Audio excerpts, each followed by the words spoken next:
O filósofo Dan Dennett começa sua obra Quebrando o Encanto com uma analogia, no mínimo, desconcertante. Abre aspas. Observe uma formiga em um prado, laboriosamente subindo por uma folha de capim, cada vez mais alto, até que cai, depois sobe outra vez e mais outra, como Sísifo, rolando sua pedra, sempre tentando chegar ao topo. Mas por que ela faz isso? Que benefício estará buscando para si nesta estranha e extenuante atividade? Fecha aspas. Mas Dennett logo desfaz o mistério por trás deste comportamento bizarro e suicida, porque na verdade não existe de fato nenhum benefício biológico para a formiga. O seu cérebro foi infectado e está sendo controlado por um parasita que utiliza a formiga como hospedeiro para chegar ao estômago de um carneiro, uma vaca e assim completar o seu ciclo reprodutivo. Trata-se do Dicrocelium dendrictum. Isso. Este verme cerebral, né, nos explica Dennett, né, dirige a formiga a uma condição que beneficia a sua própria progenie e não a da formiga. E ele desafia: será que com seres humanos acontece alguma coisa parecida? A comparação entre a palavra de Deus e o Dicrocelium dendrictum pode ser inquietante para muitos, ou mesmo soar forçada para outros. Mas existem boas evidências que apontam em outra direção. Estamos tratando aqui dos memes ou ideias que se comportam analogamente aos genes da cultura, cunhado pelo biólogo e autor Richard Dawkins. Portanto, a religião poderia atuar como um meme bem adaptado, um conceito selecionado ao longo de séculos, ao longo de milênios, até encontrar as malfadadas linhas em um livro escrito há 3.800 anos, a Bíblia. Semen est verbum Dei. A semente é a palavra de Deus.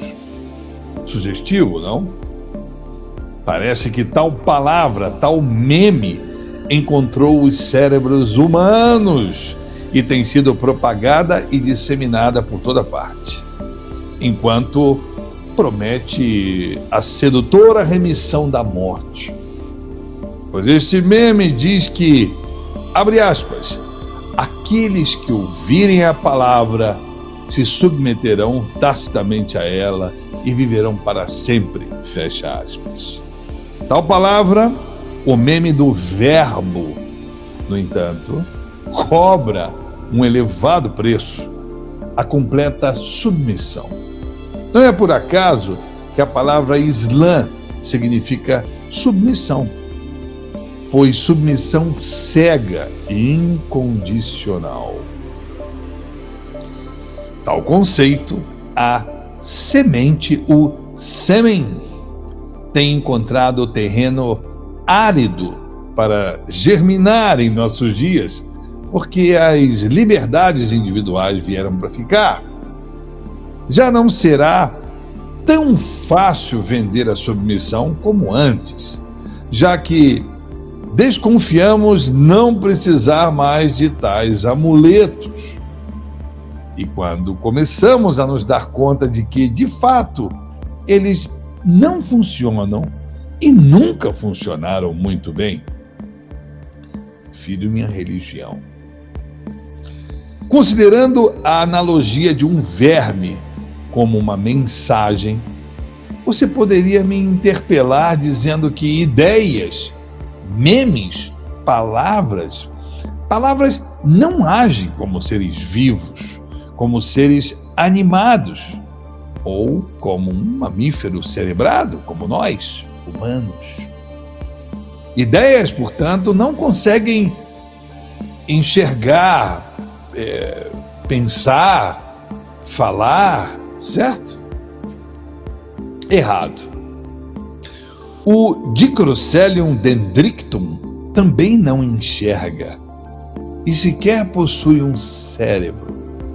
Não obstante, as formigas, suas hospedeiras, possuem um cérebro bastante simples, com cerca de 500, no máximo 500 mil neurônios, e que desempenham um limitado conjunto de funcionalidades. Claro, 500 mil neurônios não é nada se comparado aos nossos 86 bilhões de neurônios, e interconectados por mais de 10 mil terminações sinápticas para cada neurônio. Isso nos leva a um assustador número de combinações neurais ou possibilidades de pensamentos, estratégias, o que em parte explica a riqueza de nossa imaginação. Mas as formigas trabalham de forma sincronizada e sua comunidade opera como um grande cérebro, articulando funcionalmente suas operárias como se fossem neurônios. Portanto, essas ideias referenciais, que estou chamando de memes, permanecem bem engendrados em nosso cérebro, afetando o nosso comportamento e sendo absorvidas por nosso organismo a partir do que chamamos de cognição. Esses memes atuarão como referências operacionais e conceituais em nosso sistema neural, fazendo o mesmo estrago que o Dicrocelium fez com as formigas. E daí para a concepção de homens-bomba, mártires, celibatários, membros da Opus Dei ou da Ku Klux Klan, será só um passo. A natureza, no entanto, nos cobra implacavelmente que sejamos eficientes. Disso depende a nossa vida. Portanto, cui bono? Qual é a vantagem de fazer isso ou aquilo? No fenômeno do meme religioso, caminhamos contra o vento, contra a maré, contra a natureza, contra a própria realidade. Isso também explica porque quanto mais religioso um povo é, mais pobre, faminto e violento ele será. Mais mortes ao nascer e menor expectativa de vida. E mais ignorante, menos instruído, portanto, e consequentemente mais religioso. Tostines vende mais porque é fresquinho, ou é fresquinho porque vende mais? Um povo religioso se torna atrasado ou um povo atrasado se torna religioso?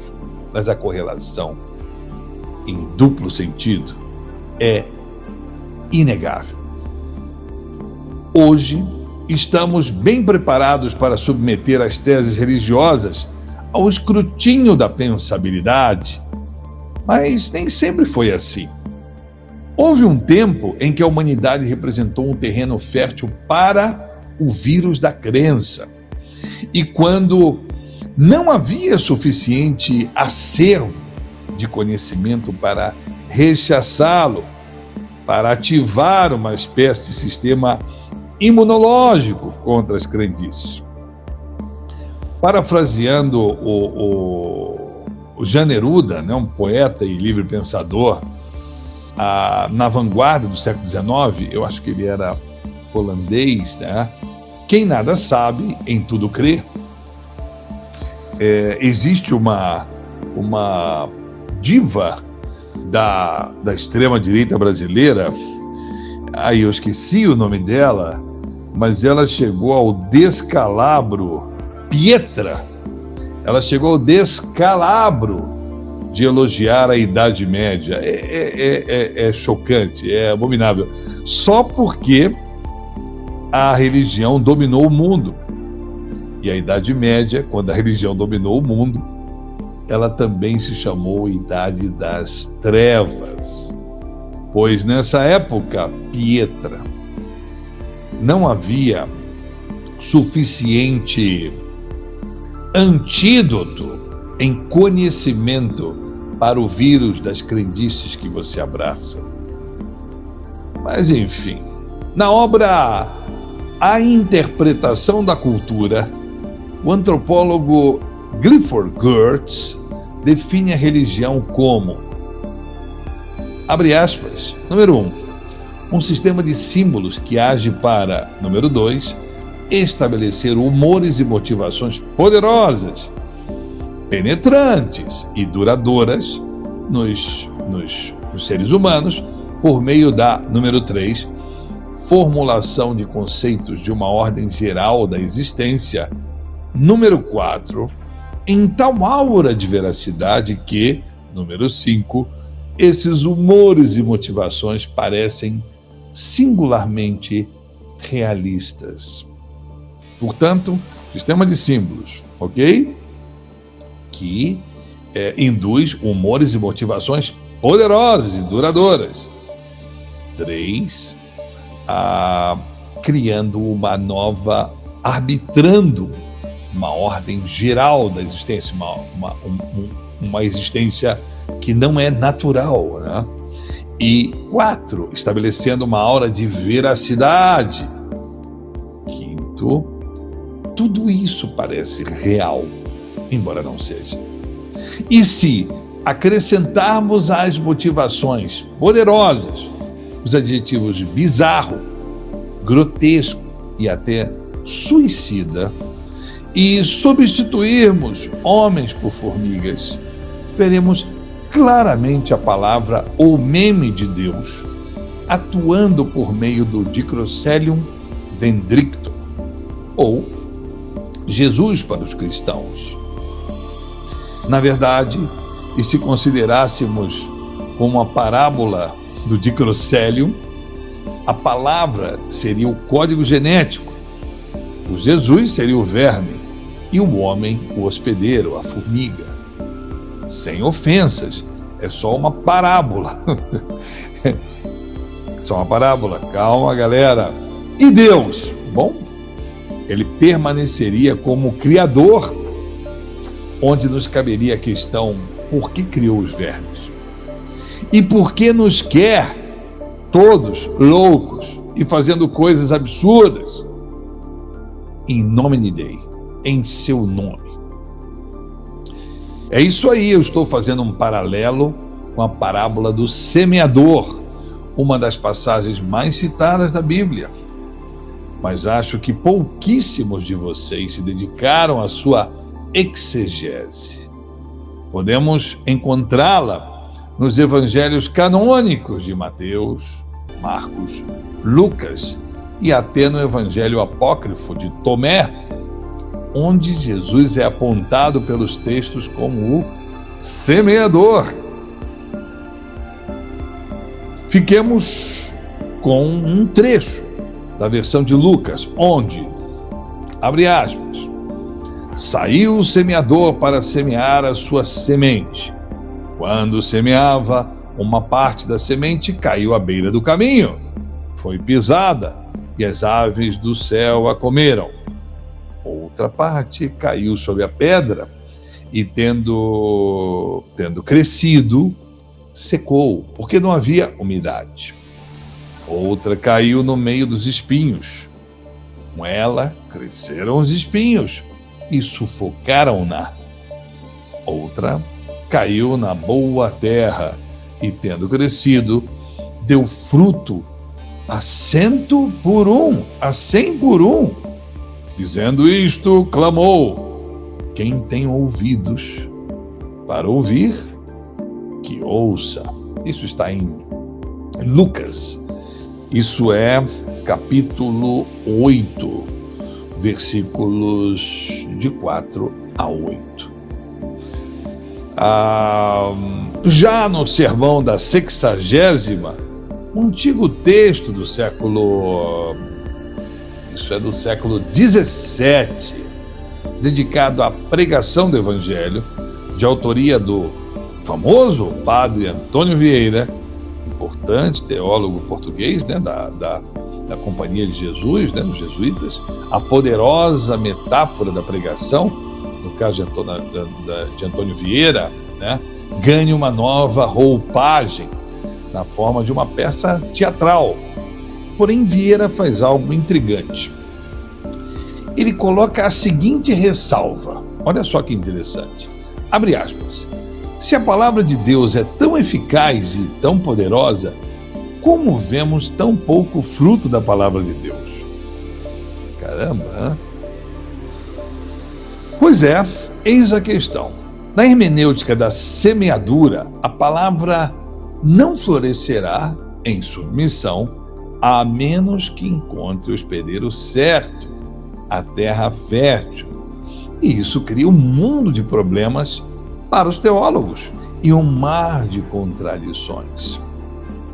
Examinemos. Afinal, por exemplo, né, Paulo de Tarso escreve aos Romanos que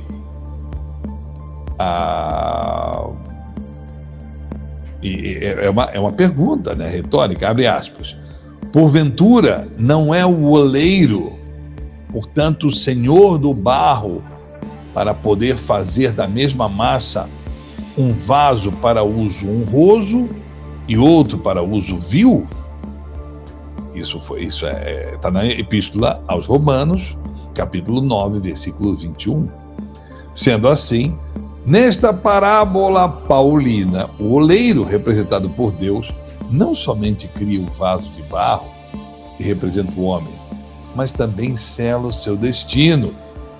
O, entre aspas, uso honroso ou, entre aspas, uso vil de sua vida é decidido por Deus. E Paulo segue, ainda na Epístola aos Romanos, né, dizendo, abre aspas: olha que poderoso isso. Não faço o bem que quero, mas pratico o mal que não quero. Fecha aspas. Capítulo 7, versículo 15. Enigmático, mas coerente com o texto bíblico. Afinal, ou seja, não estou em liberdade nem para praticar o bem e nem para não praticar o mal. Afinal, também encontramos em Isaías, claríssimo, né?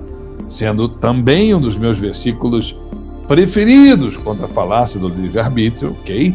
Encontramos que, abre aspas, eu sou o Senhor e não há outro fora de mim, fora de mim não há Deus. Eu te cingirei, ainda que tu não me conheças, para que saiba desde o nascente do sol e desde o poente, que fora de mim não há outro. Eu sou o Senhor e não há outro. Mas é agora que vem a parte estrondosa. Vejam bem, escutem. Quem puder ouvir, que ouça. Olha só, galera. Eu formo a luz, eu crio as trevas, eu faço a paz, eu crio o mal, eu, o Senhor, faço todas essas coisas. Fecha aspas. Isaías falando em Nomine Dei, capítulo 45, versículos de 5 a 7. Indubitável, inescapável, não há qualquer dúvida, e também em Paulo, a Deus cabem todas as decisões, o que coincide com a onipotência, onisciência e onipresença do Criador. Tá? E Paulo, ele reforça isso, né? No capítulo 9, versículo 16, abre aspas: nem o querer cabe àquele que quer, nem a corrida àquele que corre, fecha aspas. E lá se vai o livre-arbítrio. antes mesmo da invenção do conceito. É resultado de uma nefasta parceria entre Orígenes de Alexandria e seu fiel seguidor, Agostinho de Hipona. Isso foi Orígenes do século III, Agostinho está transitando entre os séculos IV e V. Né? Esses doutores da igreja também são os responsáveis por trás do falacioso conceito do pecado original.